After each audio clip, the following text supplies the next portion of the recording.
Just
The devil died.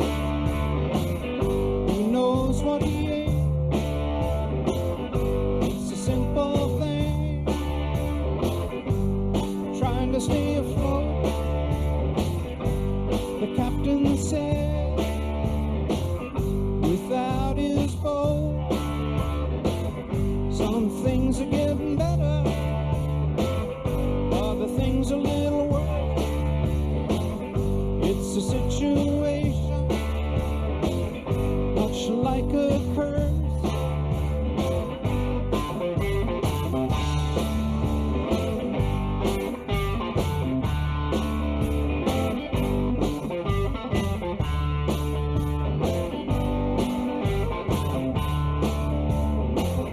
It's the devil's sidewalk.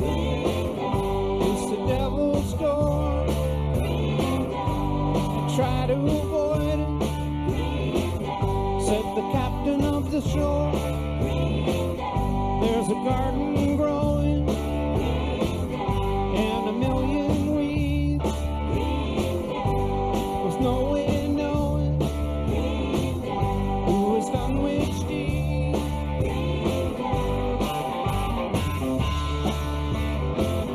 That's an honest tale, said the helmsman to the mate, about a woman delicious and a matter of faith.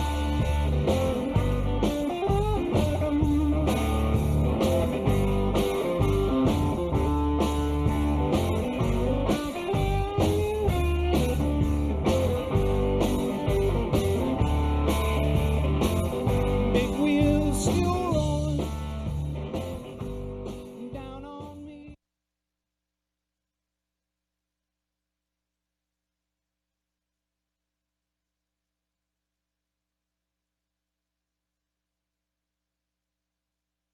Ladies and gentlemen, the Vice President of the United States, Mike Pence.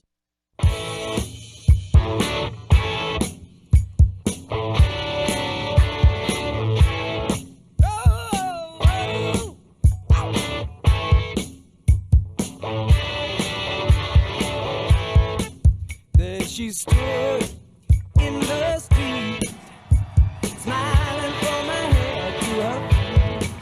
I said, hey, what is this? Now, baby, maybe she's in need of a kiss. I said, hey, what's your name, baby? Maybe we can see things the same. Now, don't you wait, oh, hesitate. Let's move before they raise the parking rate. All right now, baby, it's all right.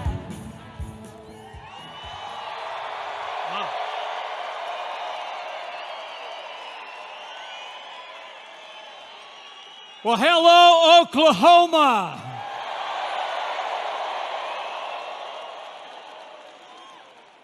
To Governor Kevin Stitt, the members of Congress, members of the incredible Trump family,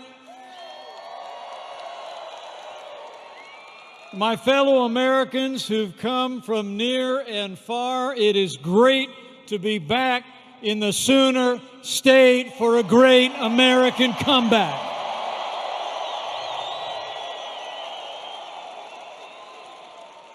But I need to tell you, I'm here for one reason and one reason only.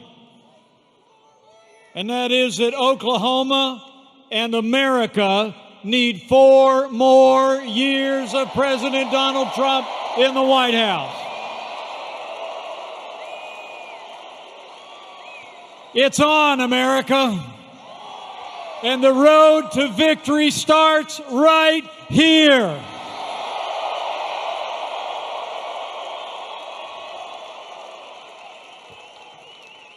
You know, I'm here because I stand with President Donald Trump. When this president stands up for American jobs and American workers, I stand with President Donald Trump. When this president stands up for faith and family and the American flag, I stand with President Donald Trump.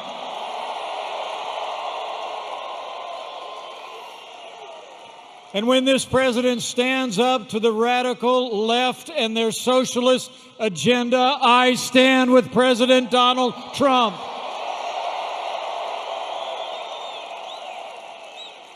And when our president stands up for law and order and liberty and justice for all, we stand with President Donald Trump.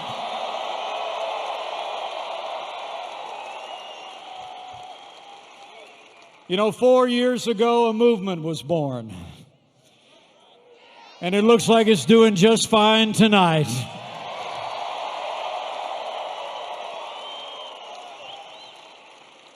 It's a movement of everyday Americans from every walk of life.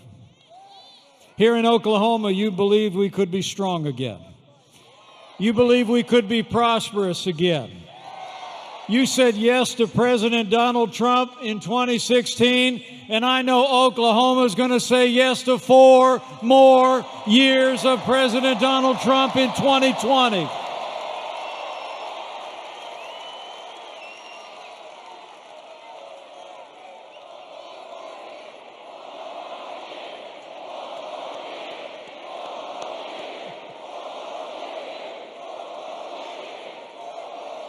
You know, the choice in this election couldn't be clearer, and the stakes couldn't be higher.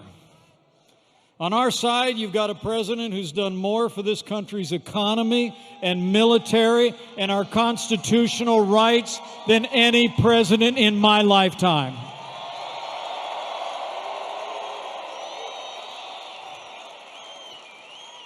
He's delivered 3 years of action, 3 years of results, 3 years of promises made and promises kept.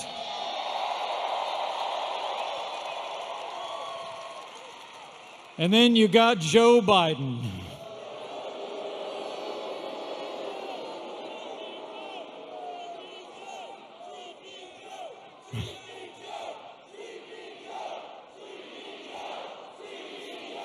I mean, think about the contrast. President Trump cut taxes for working families, small businesses, and family farms. And Joe Biden wants to raise your taxes. President Trump signed more laws cutting federal red tape than any president in American history. And Joe Biden wants to bury our economy under an avalanche of red tape like the Green New Deal. President Trump has stood up to China and put American jobs and American workers first. And Joe Biden wants to go back to economic surrender. Joe Biden will cost America jobs.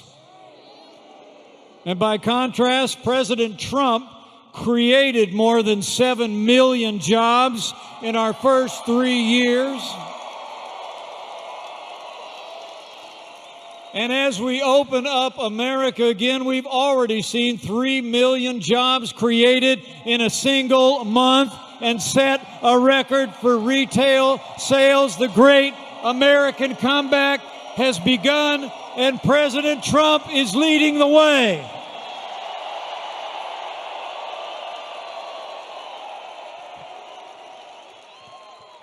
And when it comes to our national defense, President Trump rebuilt our military. He restored the arsenal of democracy, and this president signed the largest increase in our national defense since the days of Ronald Reagan. Joe Biden and the Democrats, they neglected our military, support budget cutbacks, and ignored threats abroad. You know, under this president, with our renewed strength, we've taken the fight to radical Islamic terrorists on our terms, on their soil.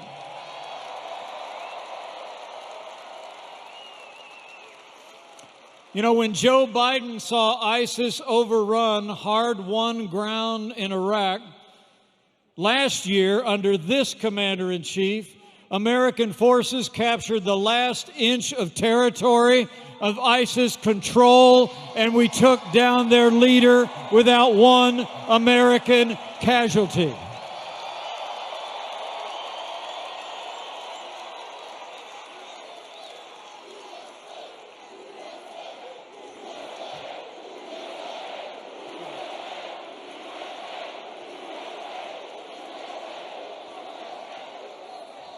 And remember when Joe Biden sent pallets of cash to terrorists in Iran?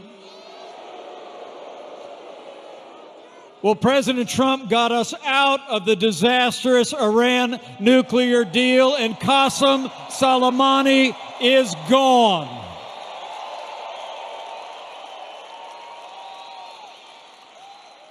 You know, as the father of a United States Marine, I couldn't be prouder to serve alongside a president who cares so deeply about the men and women of our armed forces. So the choice is clear on jobs, on national security. And this president also knows that national security starts with border security.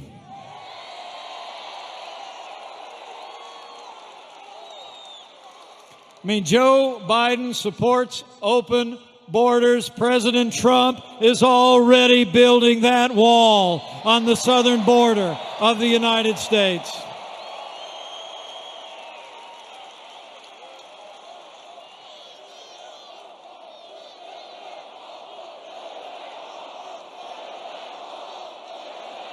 Oh, we're building it. You'll see. And this president, from the first day of this administration, has stood for law and order and stood with the incredible men and women of law enforcement at every level.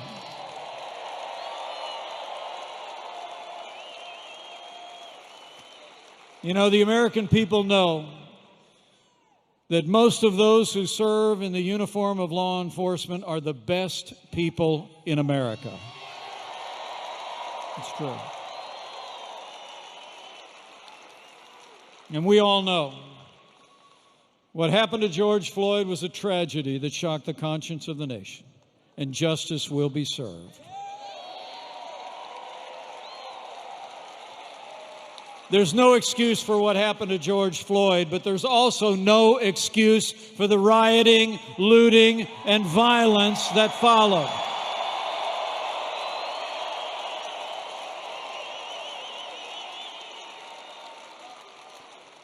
When rioters were destroying property in cities across the country, Joe Biden issued a press release. President Donald Trump sent in the National Guard. He secured our nation's capital and called on every governor in America to do the same.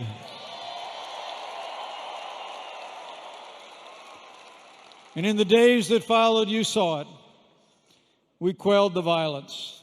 And since then, we've been working with law enforcement and leaders in our African American community to improve public safety and improve the lives of our African American neighbors. We're listening. We're learning. We're leading.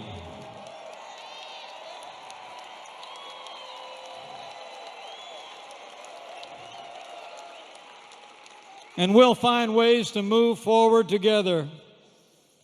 But one thing we're not going to do, we're not going to defund the police. Not now, not ever.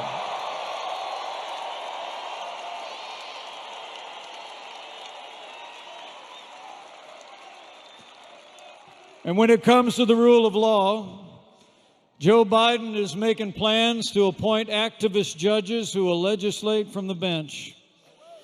But next week, President Trump will appoint his 200th judge to our federal courts. And they're all conservative jurists who are upholding the God-given liberties enshrined in our Constitution, like the freedom of speech, the freedom of religion, and the Second Amendment right to keep and bear arms.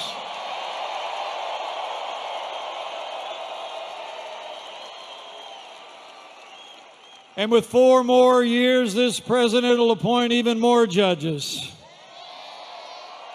And like we learned this past week, we need more conservative justices on the Supreme Court of the United States.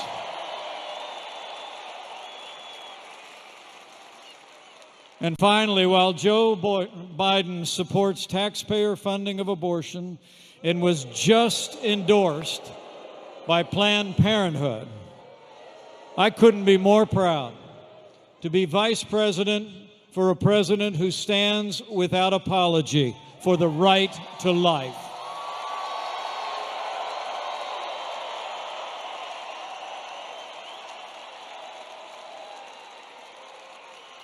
So for American strength, for American jobs, for law and order and liberties and life, we've got to decide right here and right now that we're going to defeat Joe Biden on November 3rd and re-elect President Trump for 4 more years.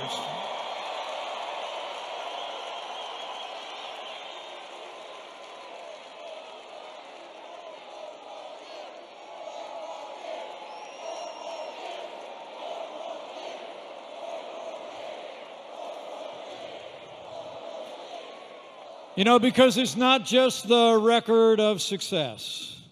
It's about leadership. And the leadership this president has shown in one of the most challenging times any of us can remember.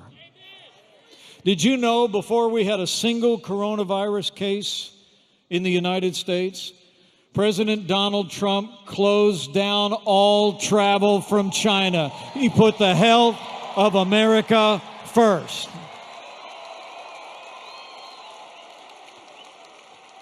And with the president's leadership, we stood up a national response. We delivered hundreds of millions of medical supplies to healthcare workers in all 50 states. We reinvented testing from a standing start, and now we're testing almost 500,000 Americans every single day. Working with American Free Enterprise, we manufactured medical equipment on a wartime footing. And no American who required a ventilator was ever denied a ventilator in the United States. That's a national accomplishment. And now, all 50 states are opening up America again. People are going back to work and worship. We're getting back out to stores and restaurants in the great outdoors. The transition to greatness has begun.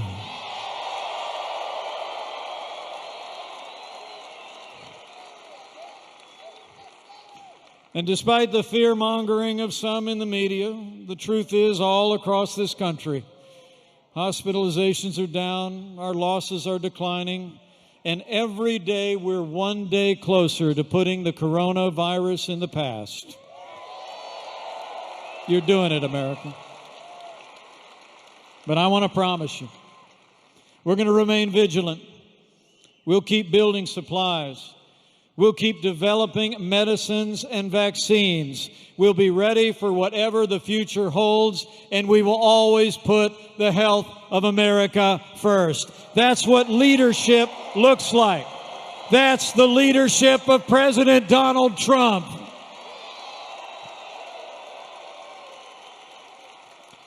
So, my fellow Americans, get ready.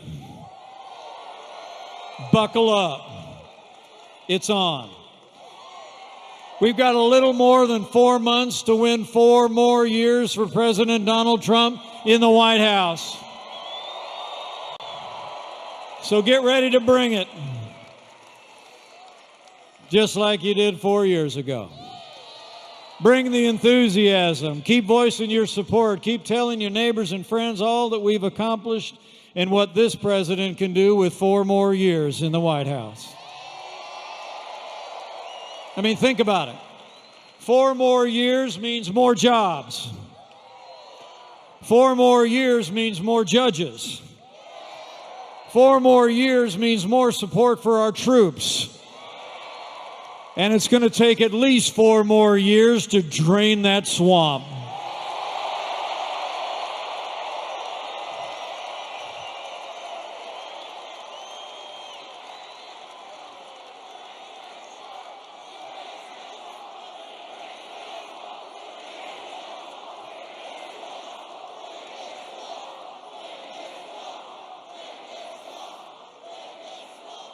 And when we do all that, I believe with all my heart, over the next 4 years, we're going to bring this country together. America will be stronger than ever before, more jobs and opportunities than ever before. And America will be a place where every American, regardless of race or creed or color or income, can work and worship in freedom, choose where their child goes to school, find a good paying job, and live the American dream.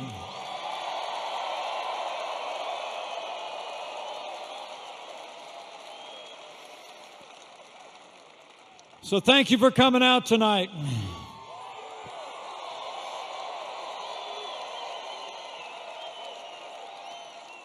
I'm going to get on my way and let you hear from him yourself. But I must tell you, it's the greatest honor of my life to be your vice president, and I want to thank you for the privilege.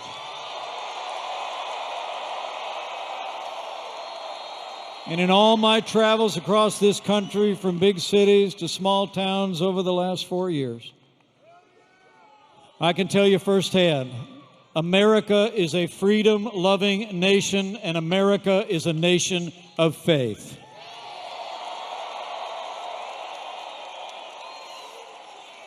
And as we open up America again and reclaim the freedom that we were willing to set aside for the health of our neighbors, I can't help but think that we come into this year cherishing and appreciating our freedom even more. So every day between now and November 3rd, go out and defend the freedom that's always made this nation great.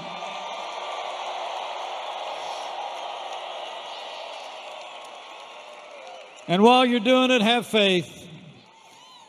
Faith that in these challenging times, that if His people who are called by His name will humble themselves and pray, He'll do like He's always done through the long and storied history of this land. He'll hear from heaven. He'll heal this land, this one nation under God, indivisible, with liberty and justice for all. So pray for America, for all the American people. Ladies and gentlemen, President Donald Trump is the real deal. He's a man who says what he means and means what he says. He never quits. He never backs down. And I can tell you firsthand, he's never stopped fighting to keep the promises that he made to the American people. And now it's our turn to fight for him. And I just know that with your continued support and prayers, every day between now and November 3rd, we're going to have that great American comeback. We're going to make Oklahoma and America stronger and more prosperous than ever before. And with President Donald Trump in the White House for 4 more years, and with God's help, we will make America great again. Thank you, Oklahoma. God bless you.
was a singer in a band. They just might go back to Oklahoma and talk about the stars they could have been. Only in America, dreaming in red, white, and blue. Only in America.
Pushing me around, but I'll stand my ground, and I won't back down. Hey, baby, there ain't no easy way out. Hey, I will stand my ground, and I won't back down.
seen her dressed in blue. See the sky in front of you. And her face is like a sail, white so fair and pale. Have you seen a lady blue? She comes in colors everywhere. She combs her hair. She's like a rainbow. Coming colors in the air. Everywhere. She comes in colors.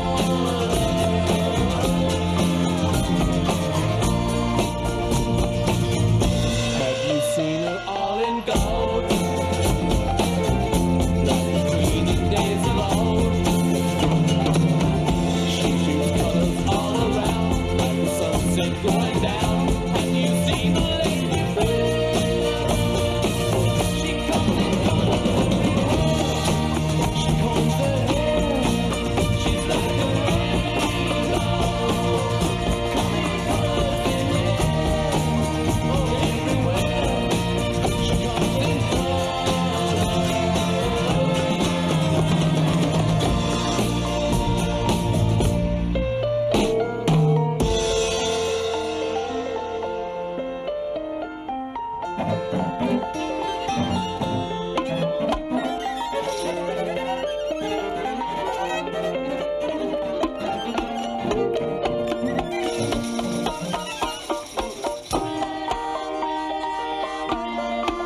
She's like a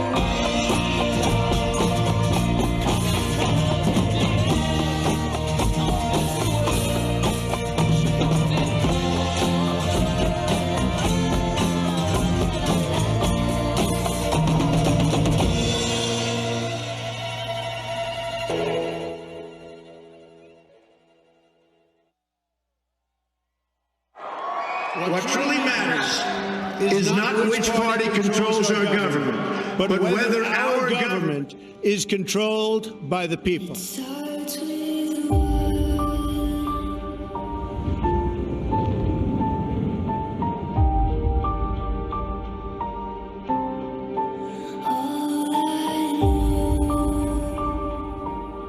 For too long, a small group in our nation's capital has reaped the rewards of government, while the people have borne the cost. The establishment protected itself, but not the citizens of our country. That all changes starting right here and right now. One thing, I don't know why. It doesn't even matter how hard you try. Keep that in mind. I designed this rhyme to explain it through time. All I know, time is a valuable thing. Watch it fly by as the pendulum swings. Watch it count down to the end of the day. The clock takes life away. It's so unreal. Damn, look out below. Watch the time go right out the window. Trying to hold on, but you didn't even know. Wasted and I used to watch you go. I kept everything outside, and even though I tried, it all fell apart. What it meant to me will eventually be a memory of a time when I tried so hard.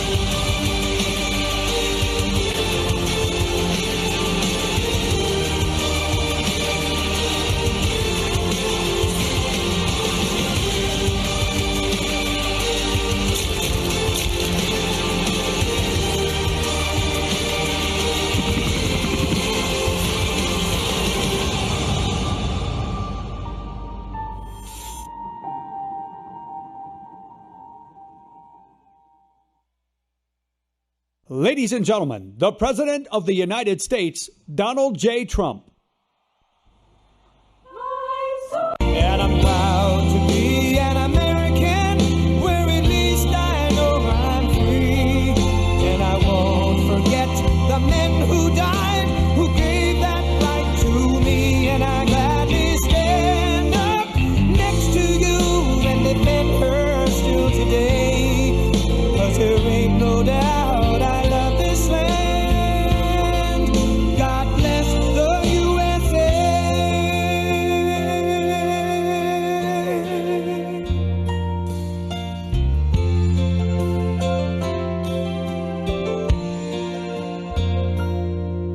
From the lakes of Minnesota to the hills of Tennessee, across the plains of Texas, from sea to shining sea, from Detroit down to Houston and New York to LA, where there's pride in every American heart, and it's time we stand and say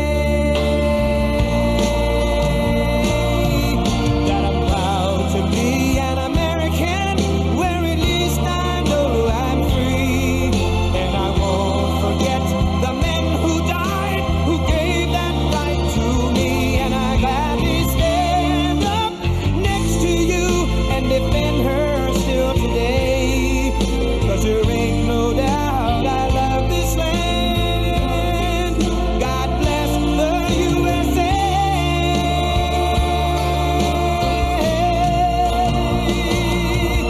And I'm proud to be an American, where at least I know I'm free, and I won't forget the men who died, who gave that right to me, and I gladly stand up next to you and defend her still today, 'cause there ain't no doubt I love this land. God bless the USA.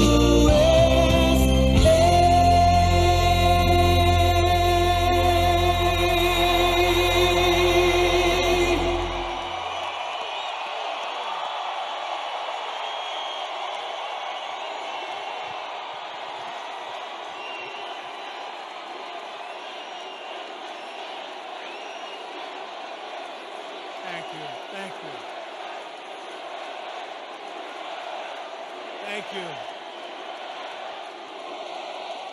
So we begin, Oklahoma, we begin. Thank you, Oklahoma. And thank you to Vice President Mike Pence. We begin our campaign.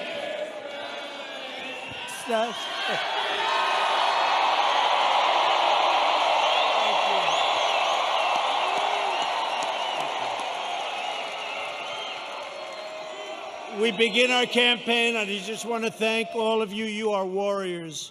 I've been watching the fake news for weeks now, and everything is negative. Don't go, don't come, don't do anything. Today it was like, I've never seen anything like it. I've never seen anything like it. You are warriors. Thank you. We had some very bad people outside.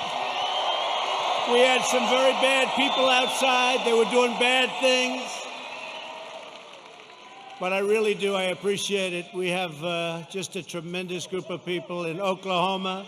And I hear from your two great senators and your governor that we're doing very well in Oklahoma. That's the word. That's the word. I stand before you today to declare the silent majority is stronger than ever before.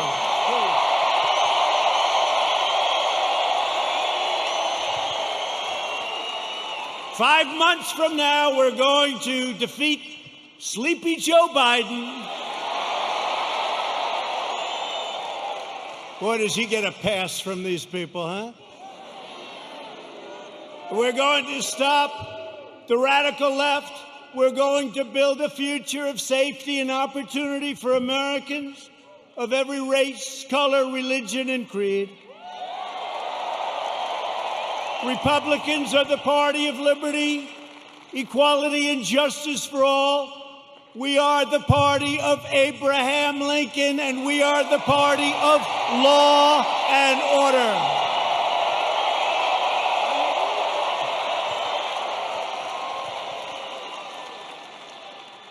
Think of what we've done. We will have close to 300 federal judges appointed and approved by the end of my first time. That's an all-time record. That's an all-time record.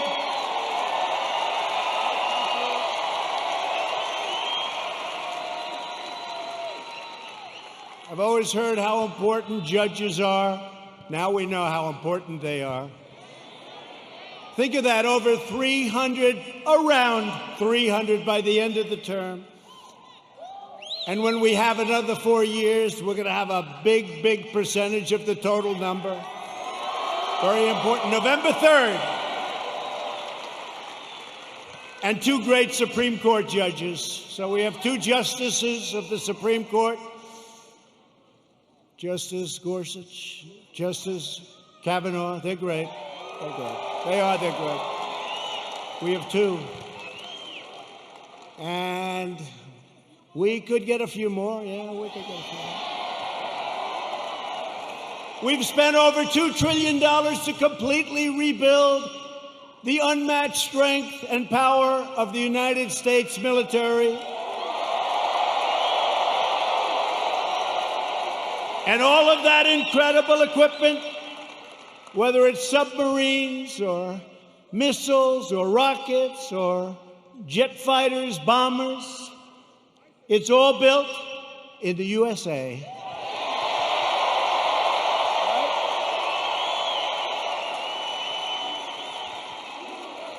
We passed VA choice. Thank you very much, Jim. Where's my senator? Jim Inhofe. You better vote for him. He's running. He's great.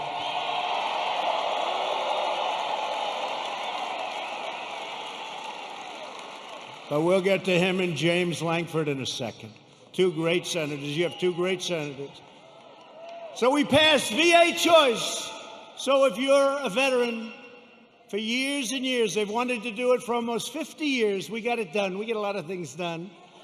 And so if you're a veteran and you have to wait online for 1 week, 2 weeks, 3 weeks, 5 weeks, 7 weeks, 2 months, what happens is you go outside, you get a private doctor, you get fixed up, and they pay your bill. We take care of the bill. We take care of the bill. And you get immediate service. It's never happened before. And our approval rating at the VA is now 91%. That's how good it is. Never been anywhere near that number. Never been anywhere near that number. And VA accountability. We had a lot of bad people in the VA, people that didn't love our vets, people that were sadistic, people that stole, a lot of bad people. You couldn't get rid of them because they were, let's say it could be unions, it could be civil service, right? Let's just say. And so you couldn't get it done. That was another one. For decades and decades, they wanted to get it changed.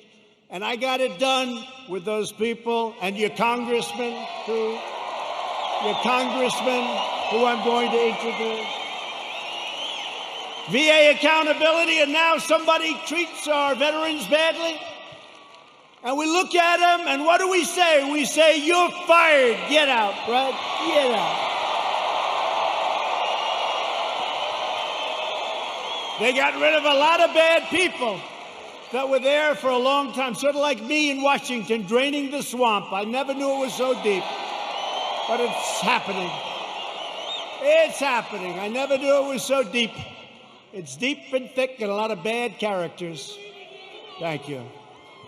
We're lowering the price of prescription drugs, making our allies pay their fair share. They get a big bargain on drug prices, and enacting fair trade deals that finally, after all these years, put America first. I've been saying it for a long time. We passed the largest tax cuts in the history of our country. The Democrats want to raise your taxes. Tell me about that. Tell me about that. I guess I'm old-fashioned. You know, all my life, I heard politicians want to lower taxes, not raise them. If you could lower them, you couldn't lose. The Democrats want to substantially raise your taxes. How do you figure that? How do you figure that? And regulation cuts, we passed more regulation cuts than any administration in the history of our country.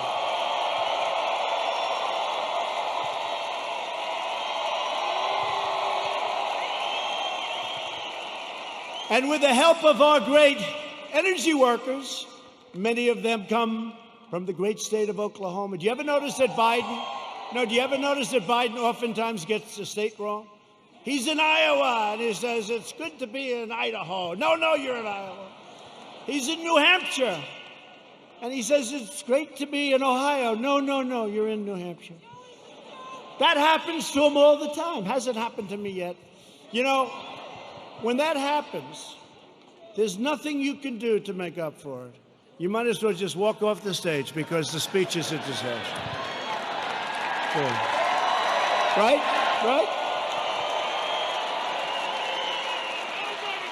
But we just turned the United States into the dominant energy superpower of the world.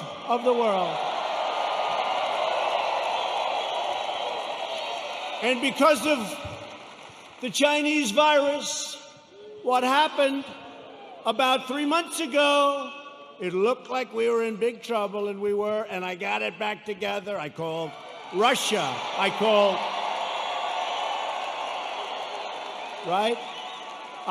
Russia. I called Saudi Arabia. And believe it or not, I called Mexico. Mexico was a little bit tough. That's called OPEC Plus. Did you ever hear of OPEC Plus? That's OPEC plus plus. And we got them to do the right thing, and we have our energy back to up almost $40 a barrel, meaning you have an energy business again. Almost $40 a barrel. A couple of months ago, it was zero, and we were going to lose 10 million energy jobs, 10 million jobs. So Texas and Oklahoma and North Dakota and many other states would have been hurt. Now, you think you're going to be hurt there? You try putting AOC in charge of your energy.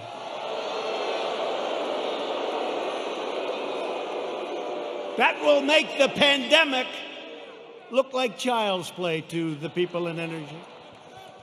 She has one problem. It's called petroleum.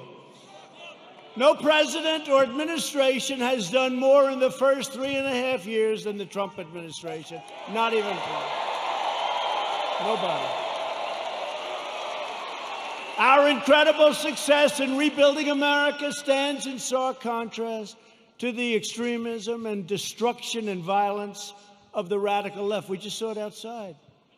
You just saw it outside. You saw these thugs that came along. These people call them protesters. Isn't it beautiful? It's so beautiful. No, they're so wonderful. They call them the Boston Tea Party. They're so wonderful. Yeah, they call them. You ever watch fake news CNN? You ever watch where they go?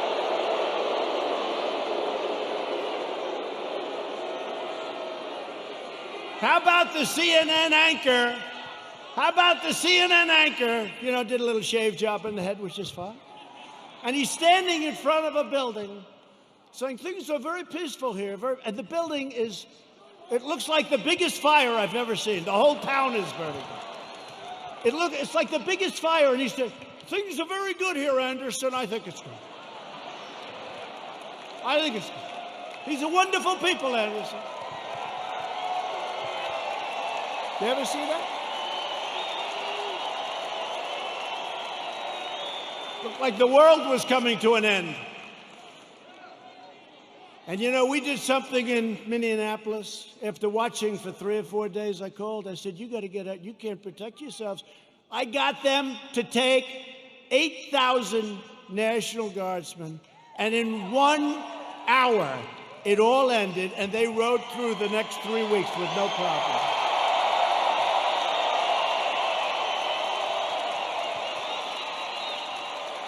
And we did the same thing in other cities. But how about Seattle? Isn't that great?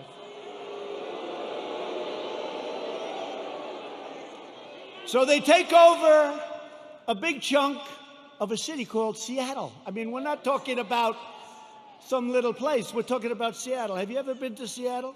They took over a big chunk, and the governor, who's radical left, all of these places I talk about are Democrat. You know that. Every one of them. Every one of them. And I have an offer out. I said, anytime you want, we'll come in, we'll straighten it out. in 1 hour or less. Now, I may be wrong, but it's probably better for us to just watch that disaster.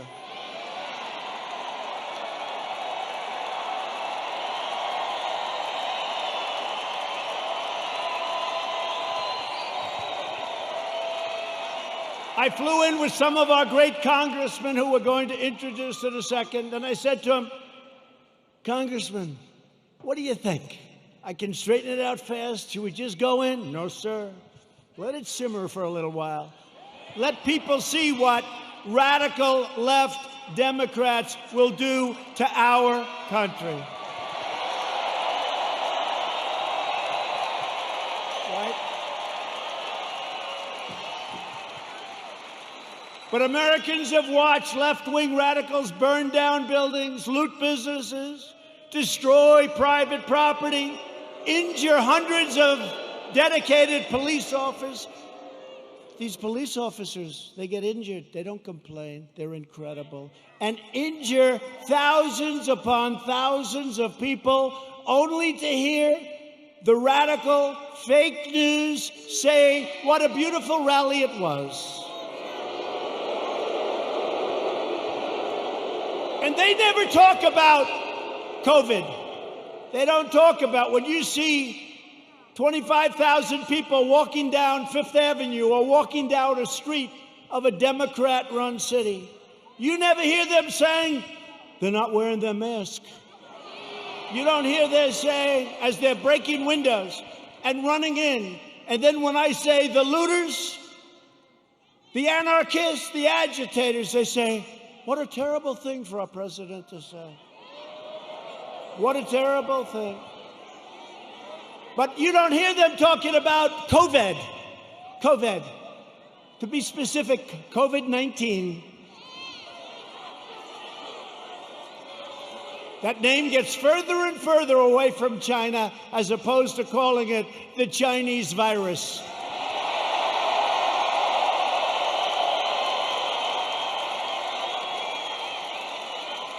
And despite the fact that I have done a phenomenal job with it, I shut down the United States to very heavily infected, but all people from China in late January, which is months earlier than other people would have done it if they would have done it at all.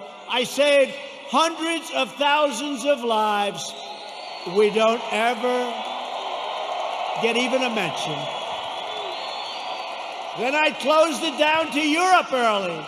Closed it down because I saw what was happening. And by the way, most people said, don't do it. Don't do it. We saved hundreds of thousands of lives. And all we do is get hit on like we're terrible. And what we've done with the ventilators and with the medical equipment and with testing, testing is a double-edged sword. We've tested now 25 million people.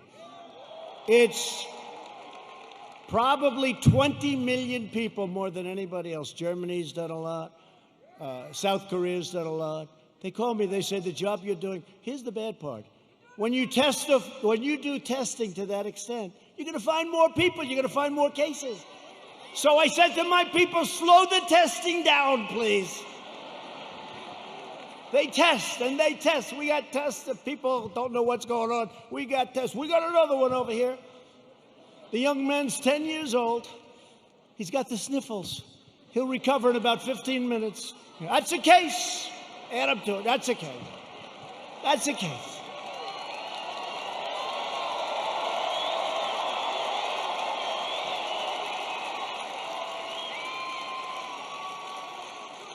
I was actually with a very nice man, very good man, even though he's very liberal, the governor of New Jersey, right? We know him? Now listen, he said to me something that's amazing. New Jersey was very heavily hit, very hard hit, thousands of people. He said with thousands of people that died, thousands of people, there was only one person that died under the age of 18. Would you believe that? Which tells me one thing, that kids are much stronger than us. When you see a little kid running around, say, boy, oh boy, do you have a great immune system. How about a piece of your immune system? They don't even know about this. Let's open the schools, please. Open.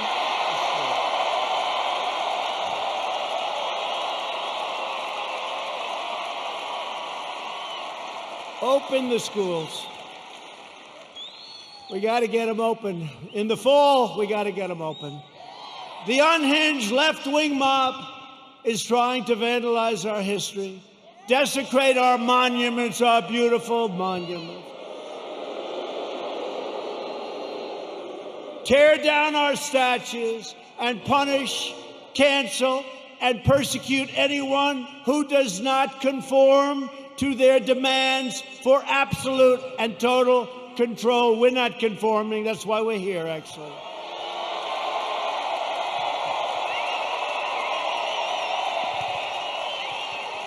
This cruel campaign of censorship and exclusion violates everything we hold dear as Americans. They want to demolish our heritage so they can impose their new oppressive regime in its place. They want to defund and dissolve our police departments. Think of that. You know, I heard it for the first time 2 weeks ago. I said, well, that one, I mean, they're only kidding. I said, they're not. Minneapolis, you see what's going on? They're not kidding. They got a lot of problems. They'll have a lot of problems. Hey, it's 1 o'clock in the morning, and a very tough, you know, I've used the word on occasion, hombre. A very tough hombre is breaking into the window of a young woman whose husband is away as a traveling salesman or whatever he may do. And you call 911, and they say, I'm sorry, this number is no longer working. By the way, you have many cases like that, many, whether it's a young woman, an old woman, a young man, or an old man, and you're sleeping. So what are you going to do, right? So they wanted to defund. They really do. This is a serious movement. And in Minneapolis, the council's already passed it. In Seattle, you see what's going on there. It's even worse, okay? These people are stone cold crazy. They're crazy. So if you want to save your heritage, you want to save that beautiful heritage of ours. We have a great heritage. We're a great country. You are so lucky I'm president. That's all I can tell you.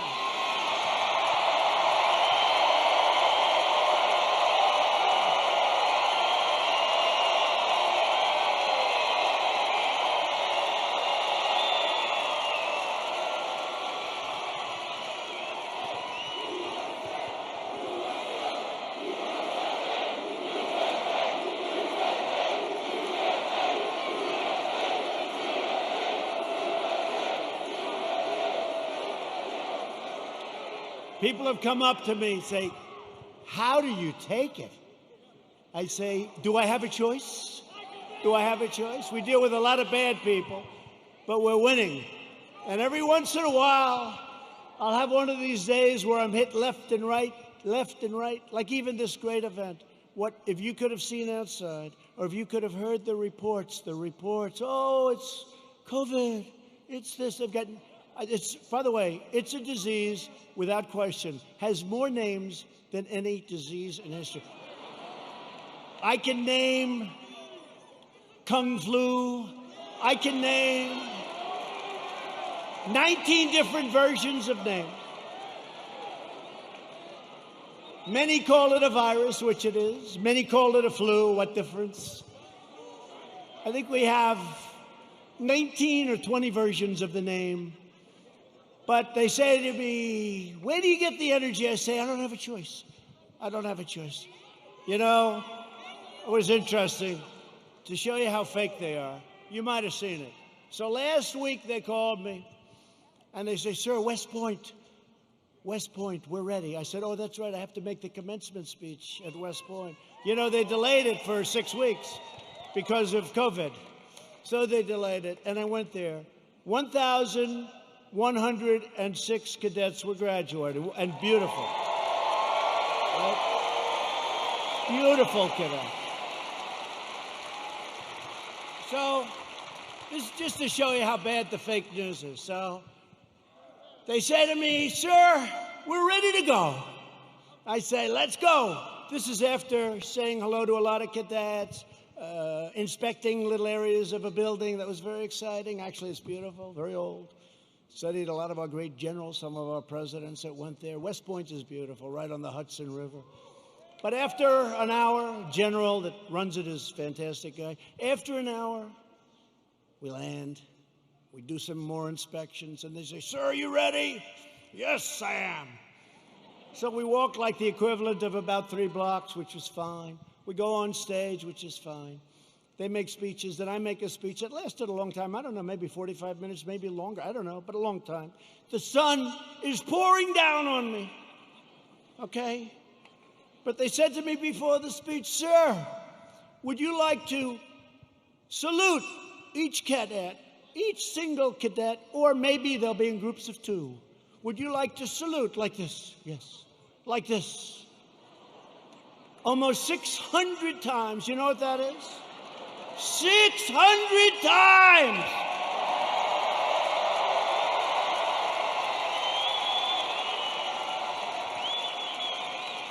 Thank God they were in 2s. Because let me tell you, you do that 600 times, you go home and you say, it's like a workout without a weight, right? 600 times. So I did that. Then the incredible helicopters, brand new, gorgeous helicopters, the Apaches and the other new ones that we just bought. So they fly over. And the kids throw the hats in the air. It's beautiful, it really is. And it was a beautiful day. And we're all finished. I was on the stage for hours.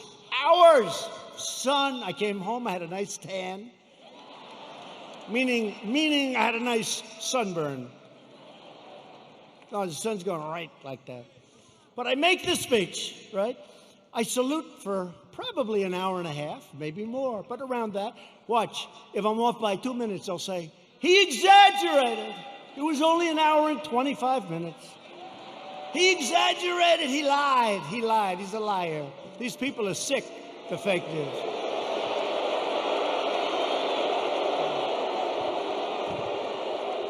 So then, I finished saluting, my final salute. I said, thank goodness, thank you very much. But think of it, so essentially almost 600 times. Now, the general says, sir, are you ready? I said, I'm ready, General. Where are we going now? You have to understand, I left early in the morning to get there. Now it's sort of late in the afternoon. A lot of these fakers were with us. So they know. He said, sir, we can now leave the stage. I said, great, General, let's go. I'll follow you. And he goes like this, right here, sir. I'll walk on.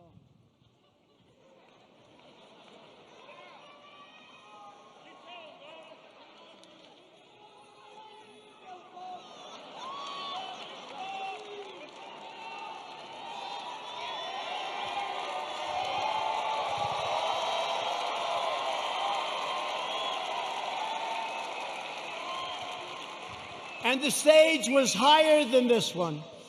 And the ramp was probably 10 yards long. I say, General! Now you got to understand, I have the whole Corps of Cadets looking at me. And I want them to love their president. I did this big thing. I love them. I love them. They're incredible. And they do. I said, General, I've got myself a problem, General. Because I'm wearing leather bottom shoes, which is good if you're walking on flat surfaces. It's not good for ramps. And if I fall down, look at all those press back there. Look at that.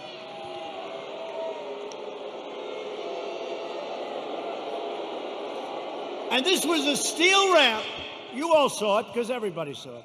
This was a steel ramp. It had no handrail. It was like an ice skating rink. And I said, General, I have a problem. And he didn't understand that at first. I said, there's no way. You understood? I just saluted almost 600 times. I just made a big speech. I sat for other speeches. I'm being baked. I'm being baked like a cake. I said, General, there's no way I can make it down that ramp without falling on my ass, General. I have no railing. It's true. So I said, is there like something else around? Sir, the ramp is ready to go. Grab me, sir. Grab me. I didn't really want to grab him. You know why? Because I said, that'll be a story too. So now I have a choice. I can stay up there for another couple of hours and wait till I'm rescued. Or I can go down this really steep, really, it's an ice skating rink. It's brutal. So I said, General, get ready because I may grab you so fast. Because I can't fall with the fake news watcher. If I fall,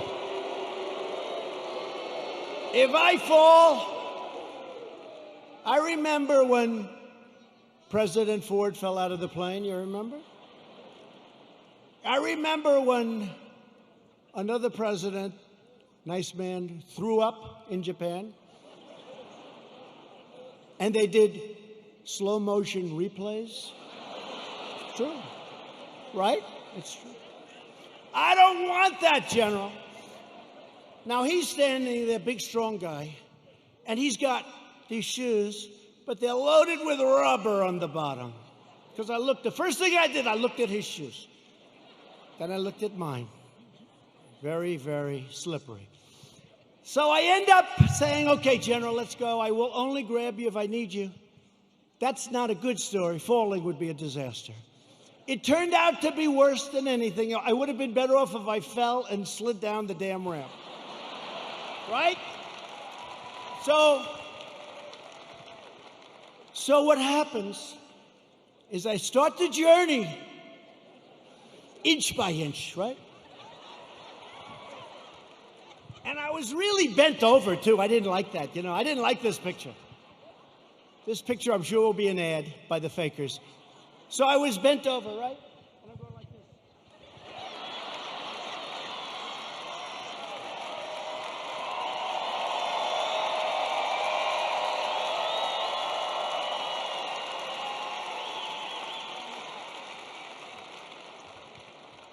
And then we finally reached almost the end. And the fake news, the most dishonest human beings, they cut it off. You know why? Because when I was 10 feet short, I said, General, I'm sorry, and I ran down the rest, right? I looked very handsome. That was the only good thing. I wouldn't want to run down the whole thing because the fall there would be definitely bad. So I took these little steps. I ran down the last 10. And by the way, their tape, take a look. In almost every instance, it ends just before I run. And they said, here was the #1 trending story. I called my wife. I said, how good was that speech? I thought it was hey, look, I will tell you when I make good ones and bad ones. Like so far tonight, I'm average. Okay? But we're having fun. We're having fun.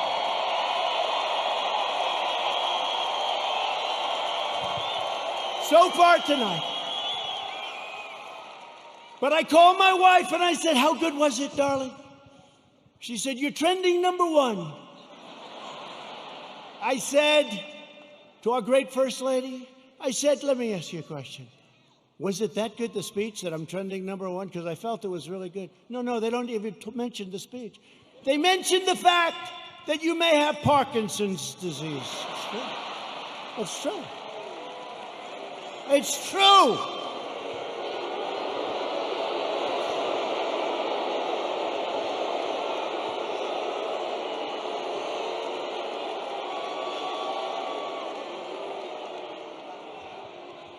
They say there's something wrong with our president. I'll let you know if there's something wrong, okay? I'll let you know if there's something. I'll tell you what, there's something wrong with Biden, that I can tell you.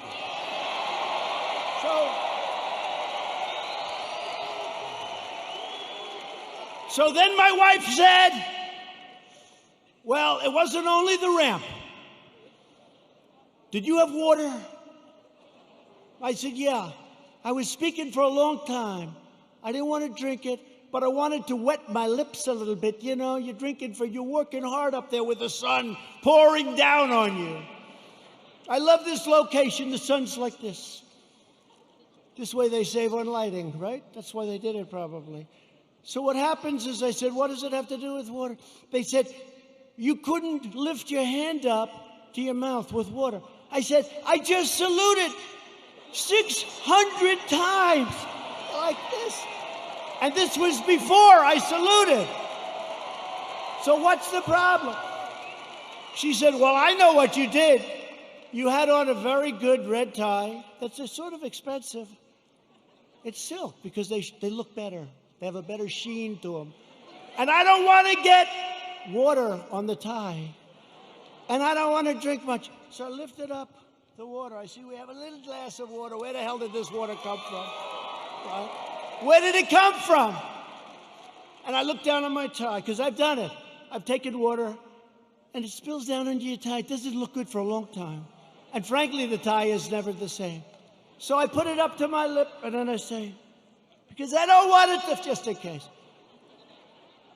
And they gave me another disease. They gave me another disease.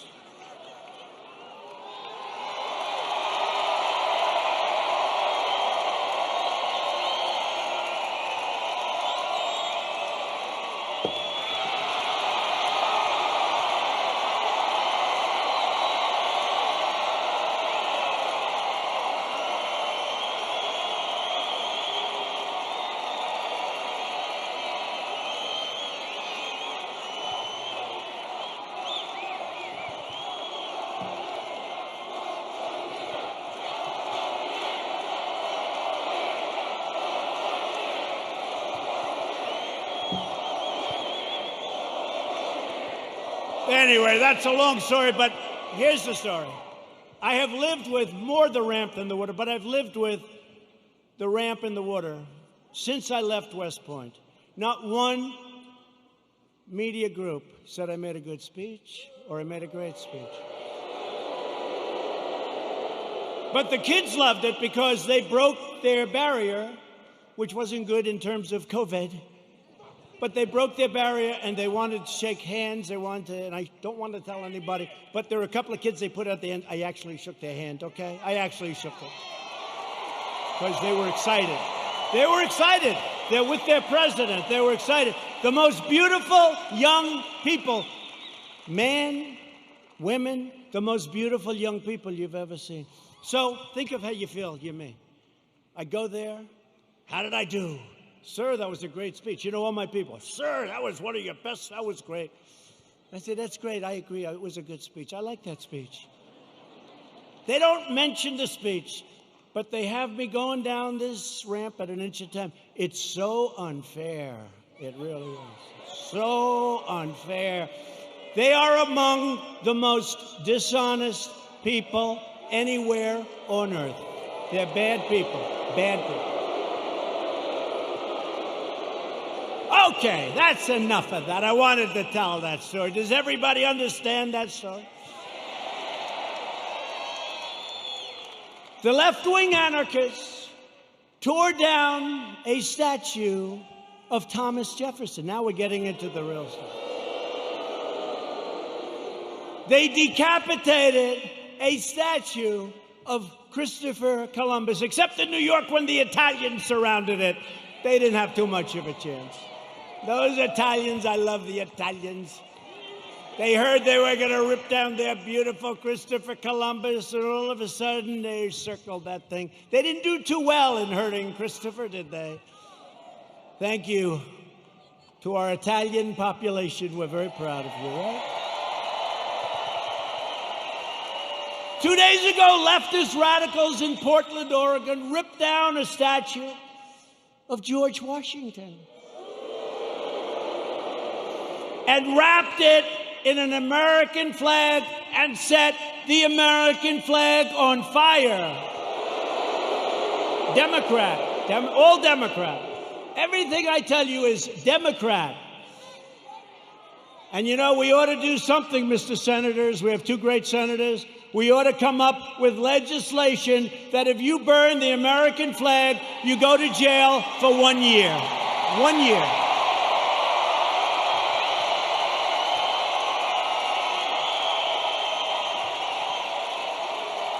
Jim and James. We ought to do it. You know, they talk about freedom of speech, and I'm a big believer in freedom of speech, but that's desecration. That's a terrible thing they do. We used to have things. We don't have them anymore because we want to be so open, so everything, and look what happens. We should have legislation that if somebody wants to burn the American flag and stomp on it, but just burn it, they go to jail for 1 year, okay?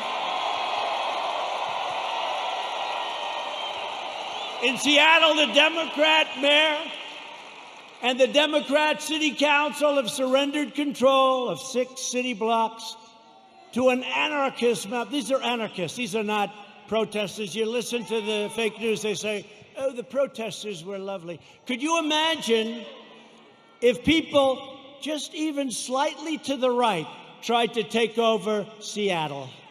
They'd have machine guns out to get them. But these people can take over the city. Look at what they've done to business people that have spent years and years building their business, and now they're wiped out. Take it away.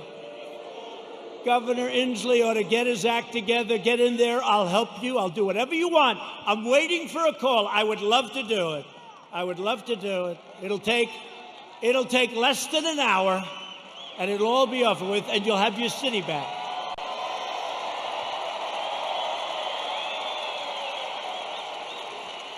And yet Biden remains silent in his basement in the face of this brutal assault on our nation and the values of our nation. Joe Biden has surrendered to his party and to the left-wing mob. He has no control. Does anybody honestly think he controls these radical maniacs? You know what he says to his wife when he's not confusing her with his sister? Get me the hell out of here. These people are crazy. That's what he says. He has absolutely no control. You know, a lot of times I'll make like a speech and I'll have this beautiful paragraph come out criticizing every little aspect of the speech. Beautiful, brilliant. But Joe didn't. And it'll say, a comment from Joe Biden. But he didn't say it. Professional people, great students in English lit, people that are very smart say it. Joe Biden said, and they'll go into this highly complex paragraph, beautifully worded, and I say, Joe didn't say that. Joe doesn't even understand it.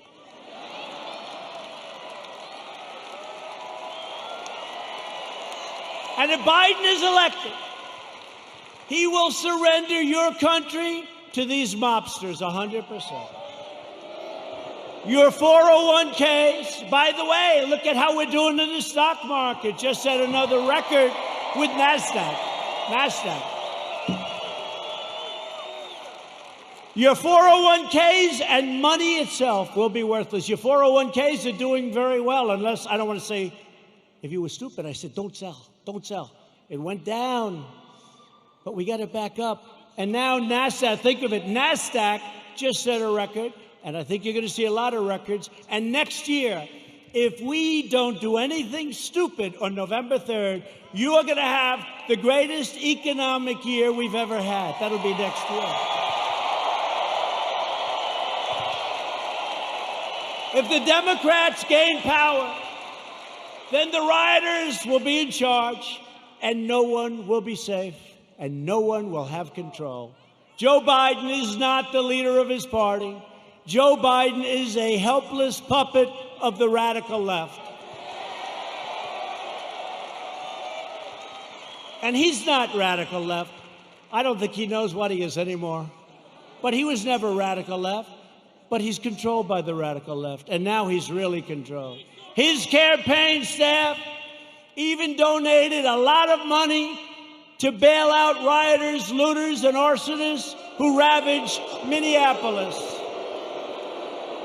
They bailed them out. They put up a lot of money to bail them out, the rioters, the looters. And they were the arsonists. So they'll say, oh, it's terrible what he says about the people of our nation. Maybe some of them aren't even from our nation. The left is trying to do everything they can to stop us. Every hour of every day, including even violence and mayhem, they'll do anything they can to stop us. Look what happened tonight. Look at what happened tonight. Law enforcement said, sir, they can't be outside. It's too dangerous. We had a bunch of maniacs come and sort of attack our city. The mayor and the governor did a great job, but they were very violent people.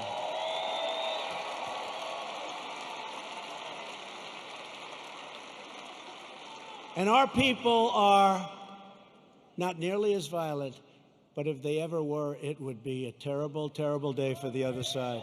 Because I know our people. I know our people. But we will never submit to their threats, and we will never let them destroy our nation. What they did tonight, I saw it on television coming in on Air Force One. One thing about Air Force One, we got plenty of televisions. We have televisions in closets. You open up the closet, got a television. We got a lot of televisions. It's a great plane, great everything. By the way, we ordered new ones. No president wanted to do it. They thought it was luxury. I said, wait a minute.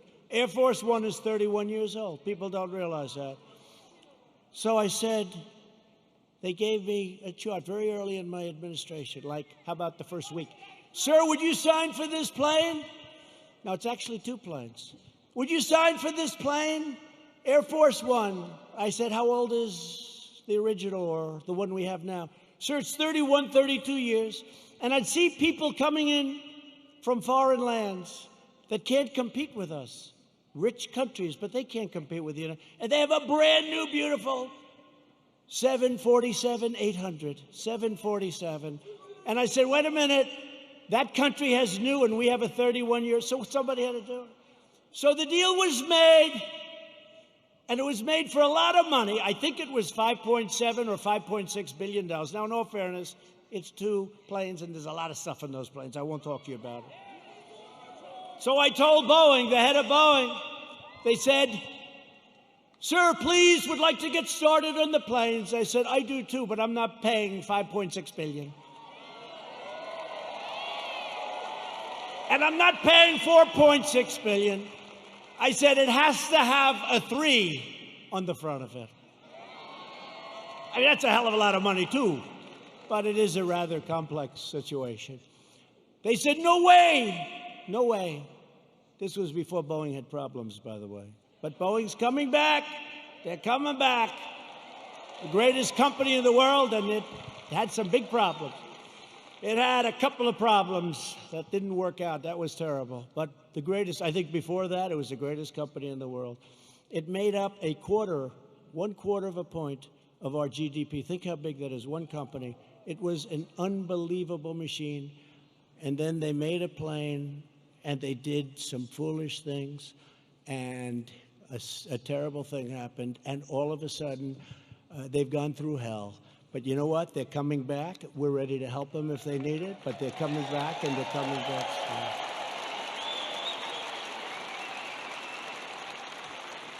But this was the Boeing before that, and they were riding high, and like I was before this thing came in. But we're still riding high because you know what? On November 3rd, we're going to win. We're going to win.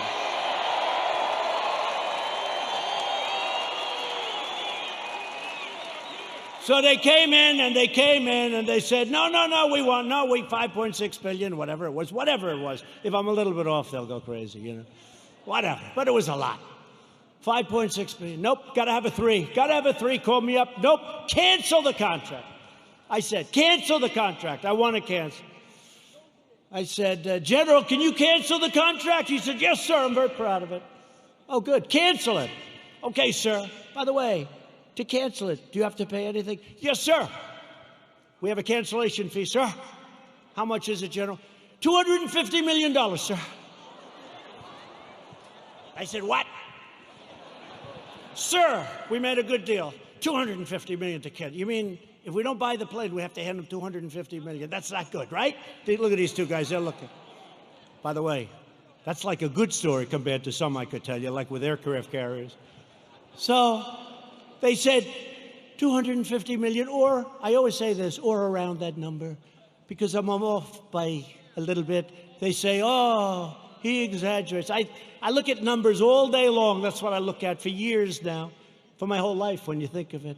$250 million cancellation fee, sir. He was very proud of himself. What a great day. I say, General, don't cancel. Don't cancel. Just tell him I don't want the planes. Don't put anything in writing. Don't put it in writing, General. Why, sir? Because I don't want to pay $250. True. Do you hear that, Jim? Jim Inhofe, he's great. You hear that, Jim? You know that story. He does a great job. So here's what happened, the bottom line. Boeing says, no way, no way, no way. The next week they say, no way we're doing it. The next week they said, how about $5 billion? I said, no way, no way. The next week they said 4.8.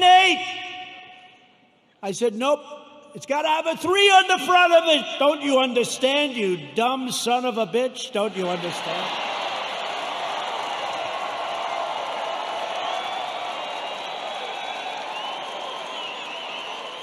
I turned out to be right, you know. Turned out to be right. Nobody gets that? No, got to have a 3. Next day, they come back, 4.5 is our best offer. Nope, I'm not doing it. I'm not doing it. Come back when you're ready. A month goes by, another month, they never heard about it. They never heard from me. They thought I was serious. I was. And they came back at $4 billion. That's a lot of money. But I saved like $1.6 billion or $1.7 billion. Nobody wants to talk about it. Nobody wants to talk about it. When I get foreign nations to pay us billions and billions of dollars, nobody wants to talk about that. When I take soldiers out of countries because they're not treating us properly, Germany is an example. I mean, I have a German heritage, like some of you. I said, let's get it down from 50,000 to 25,000 because they're delinquent. For many years, they're delinquent. They haven't been paying what they're supposed to be paying. They're paying 1% instead of 2%, and 2% is a very low number. And they say, yes, we think by 2030, maybe 2032, we could get current. I said, no, Angela. Angela, please. Yes. Don't say that, Angela. It's true. You know who I'm talking about. Nice. By the way, very nice woman, very good negotiator. I said, Angela, that's a long time. This was in 2019. She said 2032. I said, no, Angela, that's not working.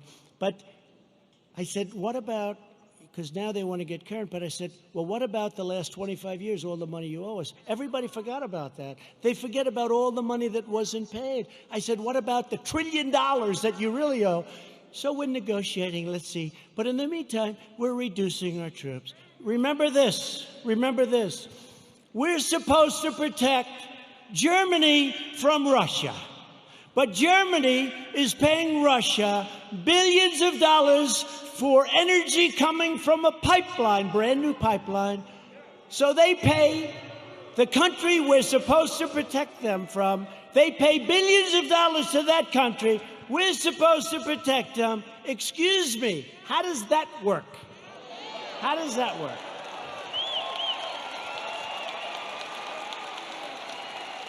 And the great thing is with Jim Inhofe and with James Langford, likewise, when they just said they love you, James. When they hear it, they get it. A lot of people don't get it. They get it. We cannot continue to be ripped off. We're ripped off by so many countries, and we're stopping it. And that means that a lot of people don't want me here. They don't want me here. There are a lot of people that don't want me here. You know, they don't sell a lot of bombs when we're not dropping bombs on people. You know that, right? It's called the military-industrial complex. When rioting and looting broke out in our nation's capital, I very quickly deployed the National Guard. I said, get them in. After watching for an evening or two, we stopped the violence and restored peace and order to the streets. And last night, they had a little breakout again. They ripped down a statue that was 110 years old, beautiful piece of art, in front of the police precinct with our radical left mayor watching on television. We're not happy. That's going to be very expensive for D.C. They're always looking for money. We need more money. We always need more money. And then they don't do the proper job. So it's not going to be good for Mayor Bowser. Mayor Bowser. They were heading over to the Jefferson Memorial recently. And they wanted to do damage to our great, beautiful Jefferson Memorial. Not going to happen. Don't worry about it. We have it surrounded with very strong people. The choice in 220 is very simple. Do you want to bow before the left-wing mob? Or do you want to stand up tall and proud as Americans? True.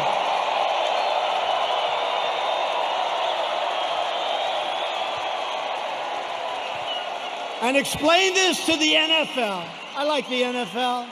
I like Roger Goodell, but I didn't like what he said a week ago. I said, where did that come from in the middle of the summer? Nobody's even asking. We will never kneel to our national anthem or our great American flag.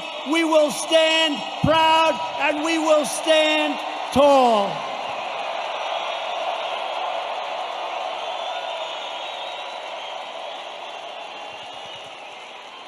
I thought we won that battle with the NFL. Their stadiums were emptying out. Did you see those stadiums? It took them a long time to get you back. A lot of people didn't like that. You know, a lot of people that you wouldn't even think would care that much. I've had people that I said, these are super left liberals, and they didn't like it. Joe Biden and the Democrats want to prosecute Americans for going to church, but not for burning a church.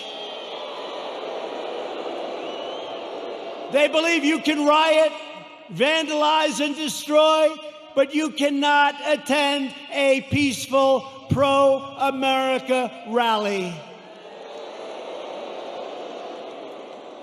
They want to punish your thought, but not their violent crimes. They want to abolish bail, abolish and open up your borders. They want open borders, let everyone, and by the way, we're doing so well. We have a record this month on the borders. Nobody's coming in. Very few people. And they want to abolish ICE. Our great people from ICE who send the roughest, toughest, meanest people that you've ever seen or ever heard.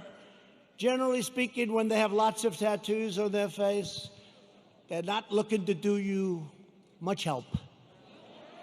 ICE. They're rough guys, they're rough, they're great Americans, they're rough. But they walk into, they call them a pack. They walk into a pack of tough MS-13 gang members. And you know, we shouldn't say this, it's not nice. They want us to negotiate. They start swinging, and the others start swinging. Everybody's swinging. At the end, they carry them back and they throw them into the paddy wagon, right? They're great. And these people want to get rid of ICE.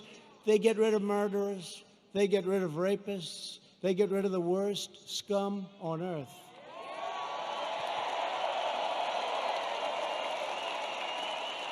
And when I called them animals, I said they're animals. And Nancy Pelosi, they cut up a young woman. They cut up a young woman and her friend, cut them up with a knife because it was more painful, dead. Cut them up with a knife because it's more painful, takes longer than shooting a gun. They cut them up. I said, these are animals. And Nancy Pelosi said, these are human beings, they're not animals. If I lose an election over that, you know what? This country's in big trouble. Big trouble. They want to disarm law-abiding citizens and dismantle our police forces while freeing vicious MS-13 gang members. In Joe Biden's America, rioters, looters, and criminal aliens have more rights than law-abiding citizens, and that's true. In my administration, we defend American citizens, and we deport MS-13 members. Or put them in jail if we have to. The chaos you're seeing in our Democratic-run cities, these are all run by the Democrats, is what will happen in every city and community in America, and much, much worse if we don't keep them out. We have to do this. We have to go to the polls on November 3rd, and the rest, you know what to do. You know what to do. Got to keep the White House. Joe Biden's record can be summed up as 4 decades of betrayal, calamity, and failure. He never did anything. He was a senator. He was a vice president. He was before that something. Guy, you know what's great? President Trump was tough on this, or he was tough. They complained. Never did anything about it. He's been there for 43 years or 47 years. He never did anything about it. Biden supported every globalist attack on the American worker. Let's make every country in the world rich but ourselves, including NAFTA, the disaster of NAFTA. He wanted to go, and TPP would have ruined our automobile industry. Korea, I renegotiated the deal. I took a horrible deal. That was a Hillary Clinton special. That was a Hillary Clinton special. She said, we have to make this deal with South Korea. It's going to mean 250,000 jobs. And she was right. For South Korea, 250,000 jobs. And China's entry into the World Trade Organization was supported by Sleepy Joe Biden. That was one of the worst deals economically in the history of our country. When China joined the World Trade Organization, they were flatlined for decades. They became like a rocket ship. He voted for the war in Iraq. He voted for mass amnesty for illegal aliens. He supports sanctuary cities, and now Biden wants to end immigration enforcement and he wants to require you to provide free health care for millions and millions of illegal aliens, okay? When I took early and decisive action to ban travel from China and protect Americans from the virus, and as I said, Joe Biden opposed my decision and called it hysteria, xenophobia. He doesn't know what the word means, xenophobia, and fear-mongering. And then he apologized a month later. He said he was wrong, but he didn't say it, and they didn't cover it. They didn't cover it. On one of the single most important policy decisions of our lifetime, Joe Biden sided with China over America. That's closing the border. He thought it was a terrible thing.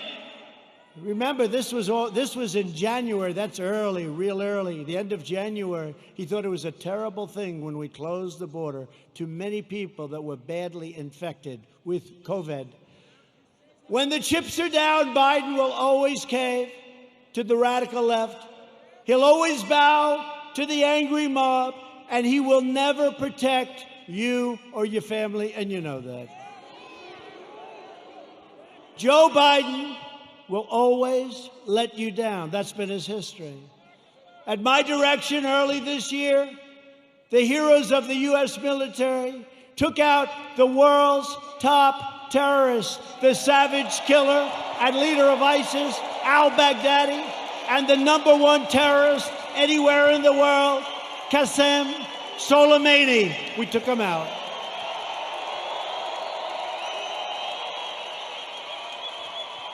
Joe Biden opposed killing Soleimani. He was vehemently, we killed this #1 terrorist. He didn't like it. You know why he didn't like it? Because he thought it would be good politically. That didn't work out too well. Just as he opposed the raid that killed Osama bin Laden. He opposed it. You know that. Biden is always on the wrong side of history, as said by people that are with him and worked with him. He never made a correct foreign policy decision. Biden is a puppet for China. Son walked out with $1.5 billion. I think it's a little bit. Allowing them to rip off America for many years. Now they're paying us billions and billions of dollars. We give a lot of it to our farmers. We have plenty left over. China is not exactly happy with me.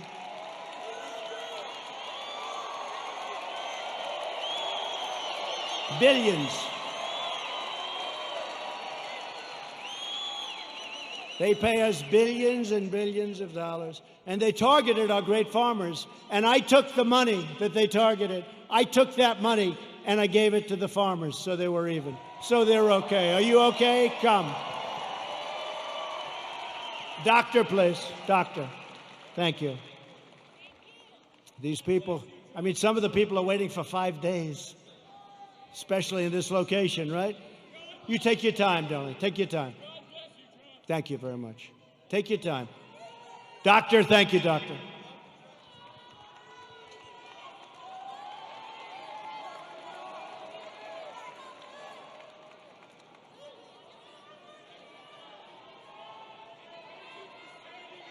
Thank you. Thank you.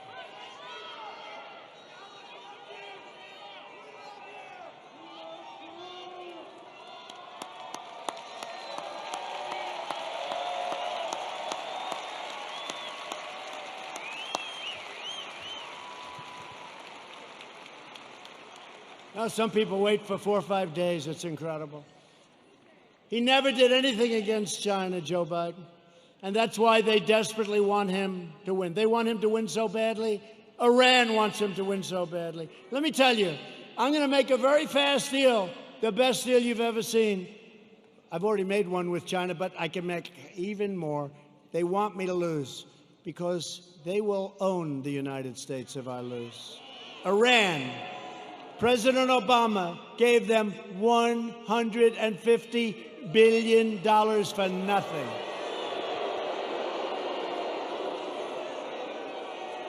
And almost more incredibly, he gave them $1.8 billion in green cash, beautiful cash. And now they're not doing so well, are they? They're not doing so well. Someday we're going to get credit for this. Someday. But they are waiting. Iran wants to make a deal so badly. But they're told by Kerry and all these other, they shouldn't, the Logan Act. But they're told by Kerry and all these people, wait, because if Trump loses, you'll own America. You're going to own it. They'll say you own it. So I don't mind. I told them, we can wait. But when I win, you're going to pay a much higher price than if you made a deal now. It's true. True. Told them that. I told him that. And look what happened to Biden in Ukraine, where his son's paid $83,000 a month and he was jobless. Give me a break. $83,000 a month, more than anybody.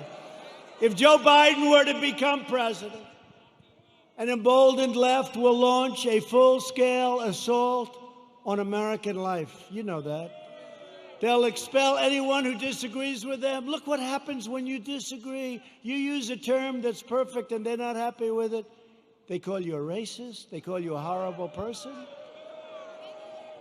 They want to crush religious liberty. They don't want religion. Silence religious believers. Indoctrinate your children with hateful and vicious lies about our country. Subsidize late-term abortion and after-birth execution. They want to take away your guns through the repeal of your Second Amendment as sure as you're sitting there. In fact, he even put the big gun grabber, Beto O'Rourke, who made a fool out of himself when he ran for president, they put him in charge of guns. Lots of luck on your Second Amendment. Just remember I said it. Hopefully you won't have to think back about it too much, because it won't matter. Hopefully it won't matter. No, Beto O'Rourke, who wants to give up guns, is in charge of the Second Amendment. The Dems will also eliminate private health insurance, ban fracking, that's not good, and American energy will be in a position of weakness like it's never been before, and that's after We built the greatest energy country anywhere in the world by far. And they want to appoint Supreme Court justices who will utterly obliterate your Constitution. And you now see how important the Supreme Court is. Think if we didn't have two justices that I think have been very, very, very good. But think how important it is. Think how important it is. And we still, I guess it's, I don't know if it's an equal court. It's almost like we're a minority court, right? It's almost like we're a minority court. The recent Supreme Court cases prove that if Joe Biden is elected, he will stack the court with extremists and the forgotten men and women. Together with everyone else, we'll lose everything. The forgotten men and women. I campaigned on the forgotten. These are great people. These are substantial people. These are the elite. By the way, you're the elite. They're not the elite. You're the elite. They said, somebody 2 days ago said, sir, the elite are really working hard on trying to destroy you. I said, yeah. Why do you call them the elite? I said, why? Well, they're not elite. I look better than them. Much more handsome. Got better hair than they do.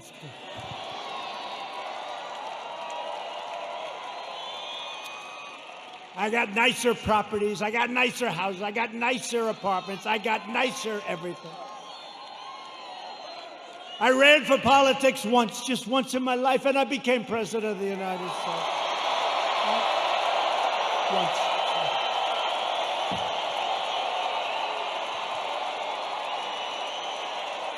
This one. And hopefully, if you get out and vote, we'll do it one more time. We won't even toy with them about 3 or 4 more times. We won't. We'll do it one more time. We'll be 2 for 2, and our country will never, ever be stronger. But I'll be soon announcing a new list of exceptional candidates for the United States Supreme Court, and I'll choose only from that list 100%, probably 25 incredible people, any one of which could be a great justice, any one of which. And I did it last time, and people loved when I did it, and I'll only pick from that list. Biden can't release his list because the names would be too extreme, too radical. They wouldn't be acceptable, but they will be very radical people. People don't understand, but we actually won on DACA yesterday. We actually won because they basically said, you won, but you have to come back and redo it. It's almost like, gee, come on back. Your paperwork was no good. But we're going to be refiling, but don't let it get you. Everything's going to work out really good. Everything's going to work out good. It was great. I mean, it would have been nice if we won it. Everybody said, oh, you're going to win DACA. You're going to win DACA. That's easy. You got to win DACA. That's easy. They all said it. And they came back and they said, we don't like what you did with your paperwork, essentially, right? So we're refiling it. Most people would say, oh, we lost. We didn't lose. We're going to refile it. And everything is going to work out for the young people, most of whom aren't so young anymore, by the way. But we're going to work it out for everybody. Biden is fully controlled by the fringe of his party. He is their pawn. He doesn't even know where the hell he is, let's face it. He installed socialists, Alexandria Ocasio-Cortez, to be in charge of his environmental policy and his energy. You can forget petroleum. How does Oklahoma feel about being petroleum-free? Not good, right? Our country will have no energy. Our country will have nothing. Oklahoma, Texas, North Dakota, and many others will all be out of business. I don't think that's going to work out too well, but she's actually in charge of environmental policy, and you know what that means. She doesn't even want wind. She doesn't want those bird-killing machines that go round and round.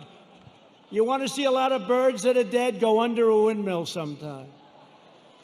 She wants us to go back to the Stone Ages because she's got no sense, no credentials. She's got a little charisma, not much, but she doesn't have a clue. You know it. But she's in charge of the environment. No airplanes. We can forget Boeing, I guess, come to think of it, right? We talked about Boeing. We could forget Boeing. Let's cancel those brand new Air Force Ones, right?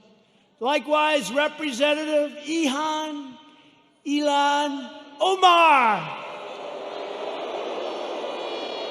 Ilhan Omar is going to be very much involved in a Biden government. They will put this hate-filled, America-bashing socialist front and center in deciding the fate of your family and deciding the fate of your country. I don't think so. She would like to make the government of our country just like the country from where she came, Somalia. No government, no safety, no police, no nothing, just anarchy. And now she's telling us how to run our country. No, thank you. And I think we're going to have a big victory in the state of Minnesota because they've had it. They've had it. Biden is a very willing Trojan horse for socialism. When Biden first ran for president over 33 years ago, remember I used to call him 1% Joe. He never got more than 1%. Until Obama took him off the trash heap. But he blatantly copied the speech of a British politician, even ripping off the man's personal biography and family history and claiming it was his own. He forgot to say he was born in America. Joe Biden is a shameless hypocrite. Since 2003, he has delivered fawning eulogies to the funeral and at those funerals of three leading supporters of segregation, including a former member of the KKK. And yet Biden is now smearing as racist tens of millions of people like yourselves, decent, hardworking Americans who he's never met, and he frankly probably doesn't want to meet. America should not take lectures on racial justice from Joe Biden, Sleepy Joe. A man who praised and partnered with segregationists, shipped millions of black American jobs overseas, and everyone else's jobs too, by the way. If I didn't come along, we're building auto plants, we're building everything. And there's never been a comeback like we're making right now. Never been. He hollowed out our middle class, including our black middle class, with open borders, trapped young children in failing government schools, built cages. Those cages were built by Obama and Biden. Look it up, 2014. And the fake news doesn't want to remember the picture of a cage for children. Remember the picture of the cage? And they said, President Trump. And then they realized that was in a newspaper, 2014, the same. Built by Obama and Biden, the cages. And they don't want to report the way it is. They know the way it is. They're not stupid.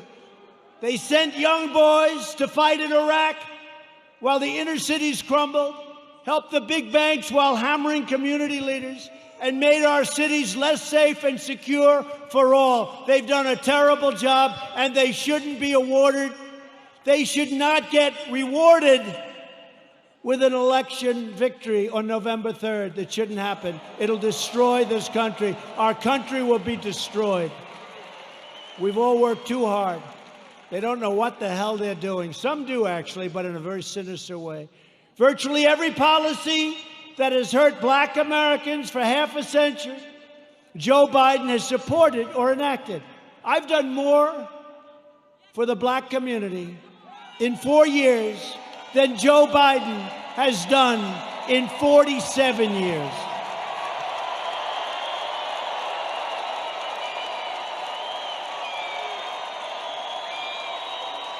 Racial justice begins with Joe Biden's retirement from public life. We are joined tonight by many outstanding Republican leaders. These are great people. We have two of our most distinguished, hardworking, wonderful friends, senators. They do a great job. Senator Jim Inhofe and James Lankford, please stand up.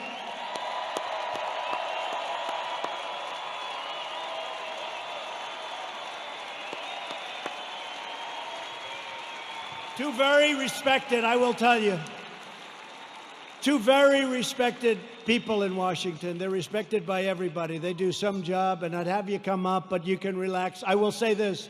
Jim is running on November 3rd. Jim Inhofe.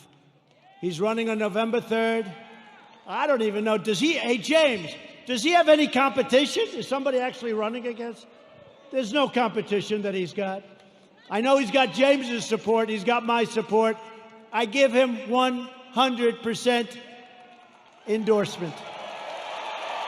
Jim Inhofe. I give it to James, too, but he's not running this time. Thank you. Jim, great job. Thank you very much. What a great senator he is. Also here is a man who's respected by so many. He's a little bit right of the people we've been talking about tonight. Senator Tom Cotton of the great state of Arkansas.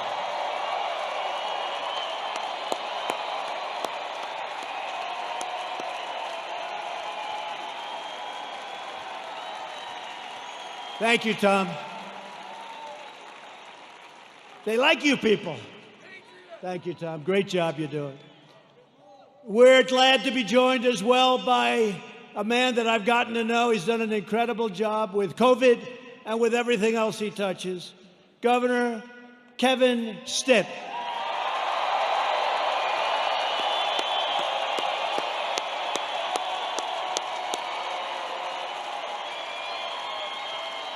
Thank you both. Thank you both for being here. Thank you. Lieutenant Governor Matt Pinnell. Thanks, Matt.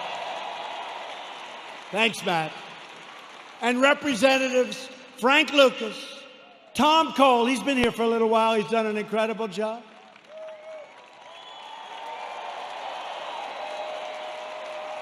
Mark Wayne Mullen, you don't want to fight with him. I want to put him and Jim Jordan in a match together. Kevin Hearn, great job today, Kevin. The great Jim Jordan.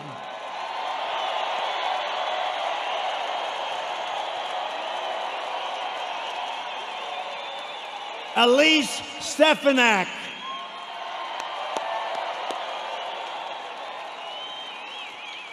Lee Zeldin.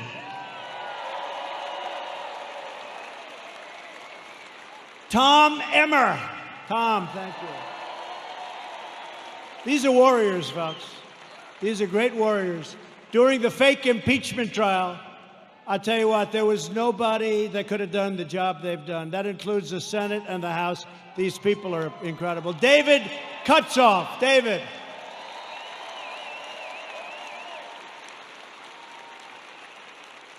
A great friend of mine, Debbie Lesko, Arizona. Great job, Debbie. Great job. And a man who's got very good genes, Greg Pence.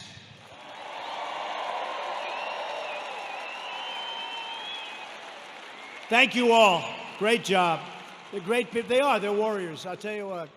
Not every person is, but this group is, and we have a lot of them in Washington. And we'll send Jim Inhofe back, and we'll send all of them. You'll send every one of them. They have to come back because they have been fighting for us, and they've been fighting for you, and they are just incredible, talented, tough, strong people that love your state a lot. So thank you very much. So we built the greatest single economy in the world. And then we say, not only the world, but actually in the history of the world, and they never even challenged me, so I guess I'm right.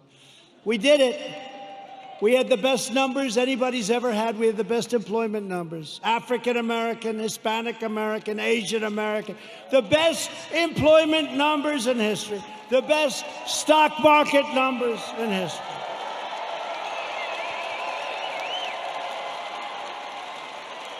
We were the envy of the world. Everybody would come in to see me. Presidents, prime minister, kings, queens, and dictators. Dictators would even come in and say, congratulations on the economy. And then the plague came in, and now what we're doing is we're doing it again, and it's going fast. We have to have a lot of it done because people don't quite get it. We're doing record business. It's happening at a level and a speed that nobody can believe. 2 weeks ago, job numbers came in. The single biggest number in the history of our country. Last week, retail sales numbers came in. Retail sales, the single greatest number in the history of our country. So here's what's going to happen. Here's what's going to happen. They blame a president for anything. When you see looters, even though we put them down, if we didn't stop them, nobody would, because the other side will never stop them. But they always blame a president. Here's what's happening. We're going up, we're going up, we're going up, we're going to go up. Then we're going to hit October. We're going to be up. We're going to be way up. We're not going to be where we were, but in many ways, other than all of the horrible, horrible death that was so needlessly caused by a virus that should have been stopped where it originated, which was China.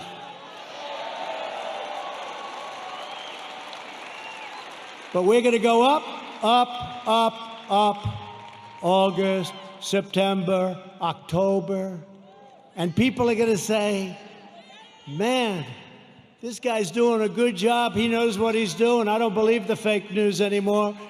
And you're not going to want to lose your 401ks. And you're not going to want to lose all of that wealth that you've accumulated, whether it's real estate wealth or any wealth you can think, because it'll all come tumbling down if these people are put in charge, and if they double and triple and quadruple your taxes.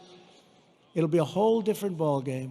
So I'm not putting any pressure on anybody, but in the end, we're going to have a phenomenal economy, and next year we're going to have a good third quarter, but next year, and I said it before, will be the single greatest year economically that we've ever had, okay? Yeah.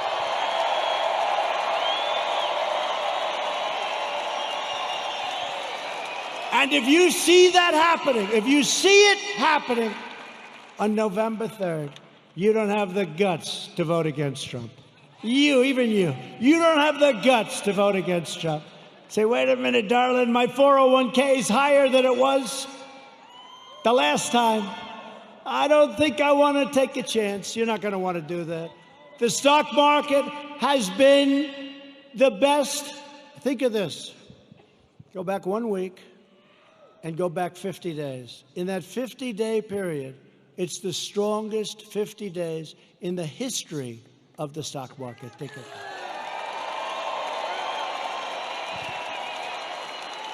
And your wife or your husband says, darling, I love you so much.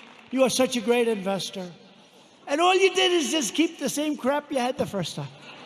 Right? Darling, I love you so much. You've always been a loser. You've always lost money. But now under President Trump, you're one of the greatest financial minds in our country. And all you did was keep your stock.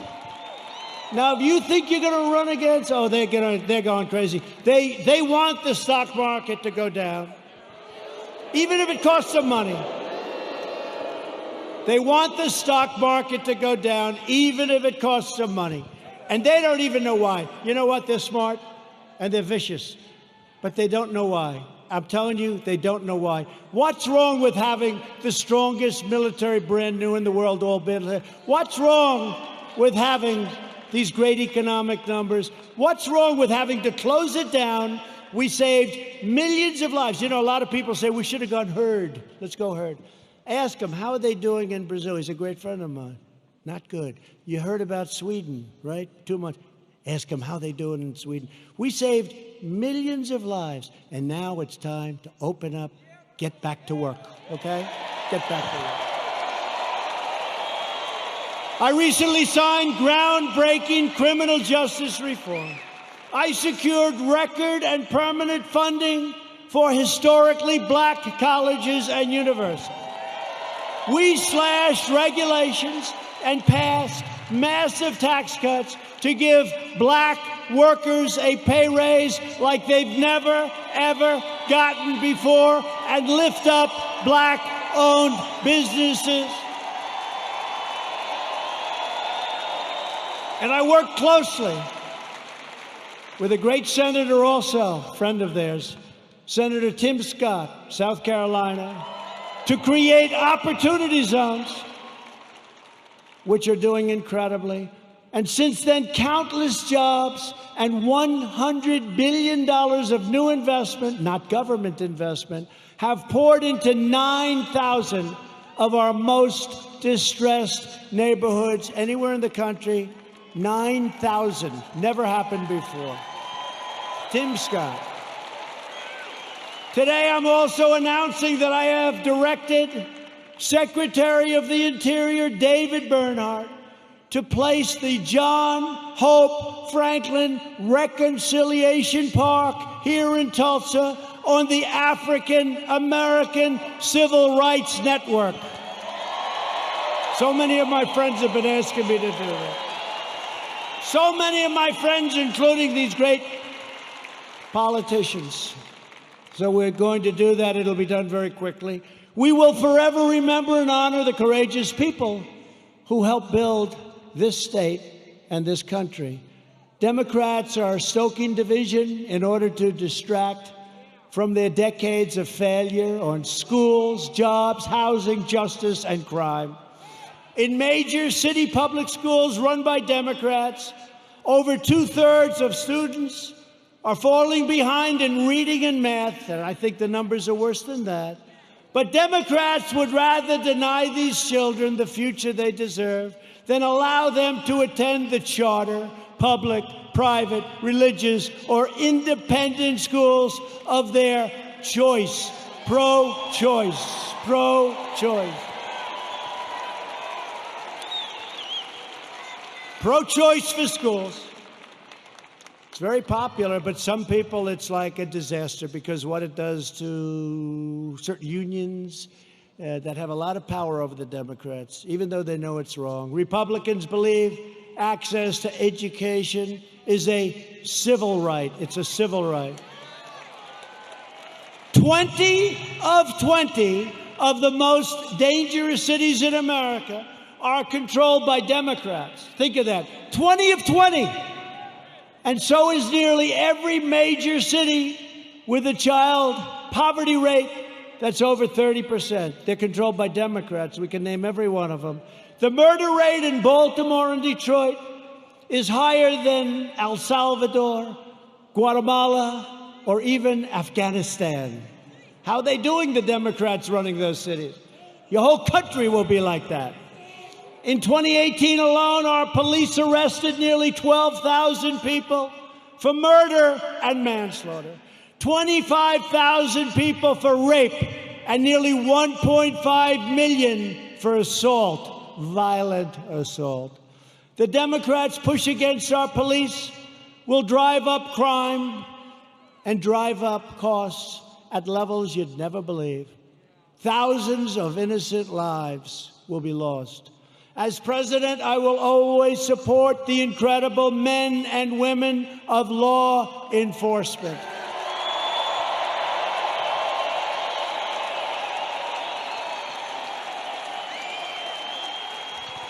A vote for Republicans is a vote for better schools, better jobs, safer families, and stronger communities for all Americans. There is a limit to what we can together achieve with 4 more years. With your help, We will lift millions of our citizens from welfare to work, dependence to independence, and poverty to prosperity. That's what's happening. That's what's happening. And that was happening at a level that nobody ever thought they'd see. It was happening before this COVID came in. It was happening at a level that nobody believed possible. And then China sent us the plague. Thank you very much. We will protect Medicare and Social Security for our great seniors, and will always protect patients with pre-existing conditions. Always. Always. We will appoint more judges to interpret the Constitution as written. We will end deadly sanctuary cities. We will finish the wall, which has now 212 miles built and beautiful. 212 miles. That's a lot of miles. And let me tell you, you think that was an easy one? That was a tough one. That party was totally unified against building the wall. You know, in the end, they gave up. You know what happened? They realized it was a bad issue for them because these open borders, I love when they fight for open borders, because anybody that wants an open border coming in from rough areas, there's something wrong with those people. So did you notice in the end, it was like, just leave us alone, build your wall, just leave us alone. I said, thank you very much.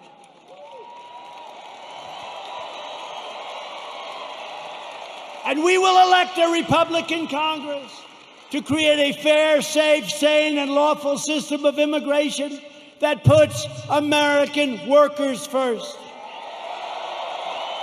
We will revitalize our cities, and we will build gleaming new roads, bridges, tunnels, and airports all across our land. We will enact new trade deals that result in more products proudly stamped with that beautiful phrase, made in the USA. It's so beautiful. So beautiful. Made in the USA. That's happening, too. We have so many plants coming into Michigan and so many other states. We have car plants coming in. Would have never come if I wasn't president. Would have never come. We will become the world's premier pharmacy, drugstore, and medical manufacturer. That's already started. We're bringing it back.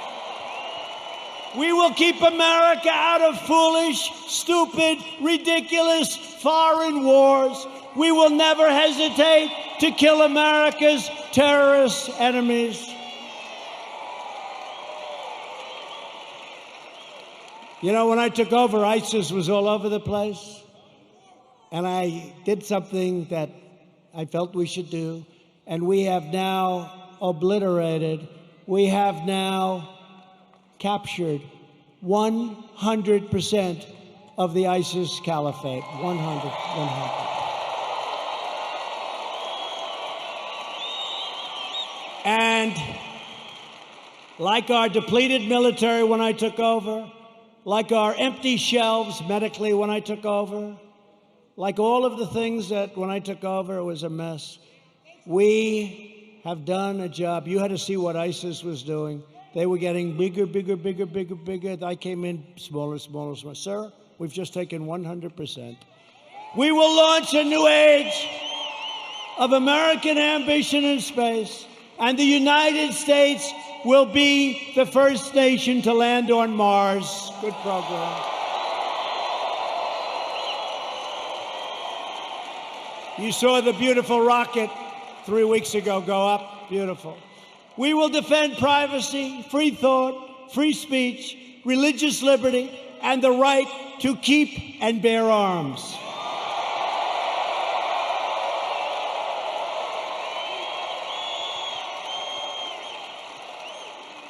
And when you see those lunatics all over the streets, it's damn nice to have arms. Damn nice. Interesting how all of a sudden people understand it, right? You couldn't sell it. Now people understand it. The right to keep and bear arms will protect your Second Amendment. Above all, we will never stop fighting for the sacred values that bind us together as one America. We will support, protect, and defend the Constitution of the United States. We uphold the principle of equal justice under the law. We believe in the dignity of work and the sanctity of life. We believe that faith and family, not government and bureaucracy, are the true American way.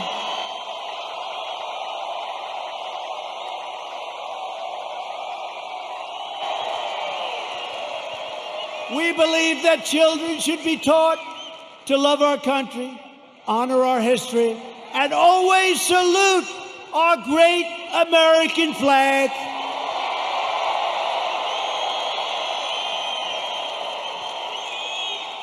And we live by the words of our national motto, it will never change. In God we trust.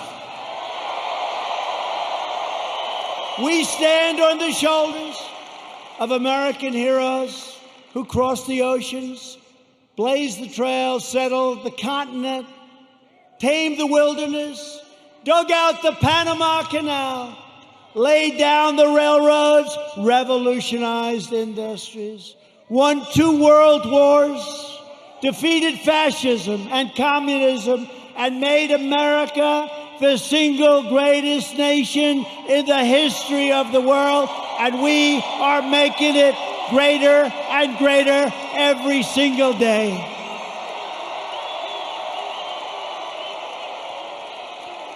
Proud citizens like you help build this country, and together we are taking back our country.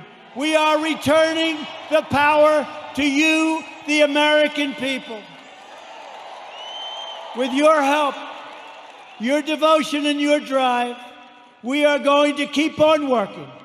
We are going to keep on fighting. And we are going to keep on winning, winning, winning.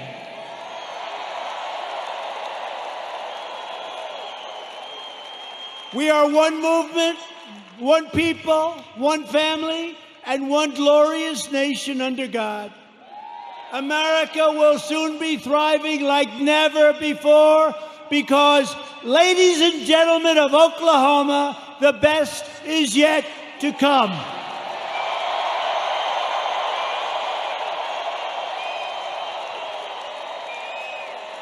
Together we will make America wealthy again. We will make America strong again. We will make America proud again. We will make America safe again.